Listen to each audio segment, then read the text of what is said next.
We have Dr. Abha there, and who's going to demonstrate a very unique form. And then this is like an inverted version of the laser machine there. And again, this has taken into the account of the epithelium. So you already epithelium, and this we can connect to MS39, or you can, yes, sir.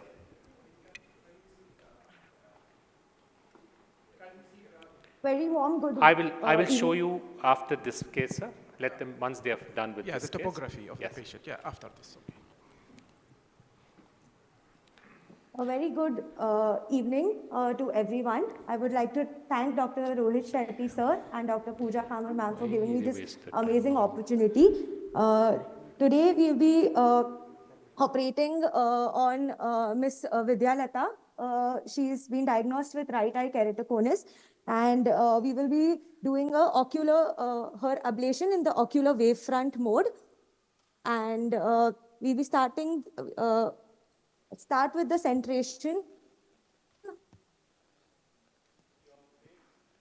Make sure the myos are aligned. We're doing the SCC check now. So what's unique about the machine is that it gives us a static as well as a dynamic cyclotorsion check.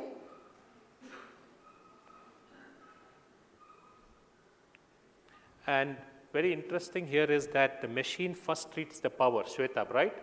And then it takes care of your epithelium. We have to understand that when it's doing now, because after, if you take the epithelium and then do the correction, you have heated up the cornea. When you have a heated cornea, you end up in an irregular correction. So you first, beginning, before the cornea heats up, you've taken up the power and correction, and now at the end of it, it corrects. Basically, you're looking at the volume of epithelium, volume of cornea being corrected, whether you take epithelium first or stromal first. I think same thing is done with the iris also, am I right? And now she uses this. And interestingly, what I do is, if you have, there is a discussion about mitomycin. So what I do is, I call it the differential mitomycin use. You don't need to use the whole cornea mitomycin, because if you use the whole cornea, it causes fibrosis in area where I don't want. So what I do is, based on my map, I use mitomycin exactly 10 to 15 seconds exactly where I have ablated. For example, she will use mitomycin only in that area and this area. So we have found fantastic results, because we see that your unwanted fibrotic component of mitomycin, which we see, just does not exist.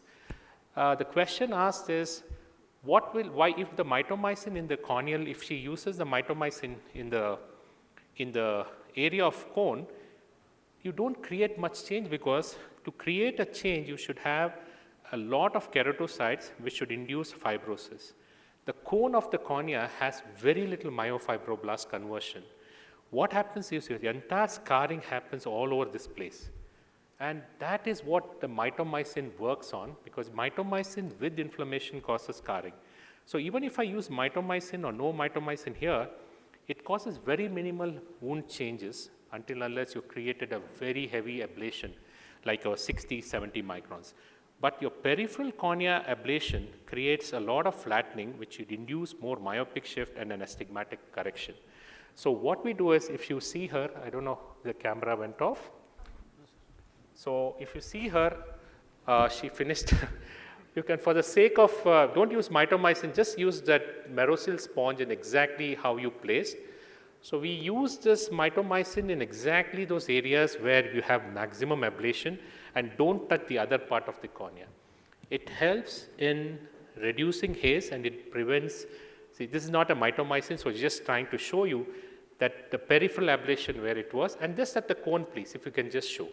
We call it the differential mitomycin application, which I've been doing it for the last 3 to 4 years, and I feel this works very well. That's it. Yeah. Yeah, so my question was related to this, actually. I want to see the topography before. You have the, MS39 of this patient? Yeah, because why not to avoid ablating the periphery of the cornea, the banana? just ablate the cone itself in a way, manipulate, I mean, the refraction, whatever. That's exactly what IVIS does. But the reason you're ablating the periphery is to make the cornea more myopic in shape. More I know. ablates. More I know, but by sometimes by manipulating the refractive error, we can just ablate the cone, and this will regularize the cornea and let the epithelium then remodel. Thank you, Abha. All the best.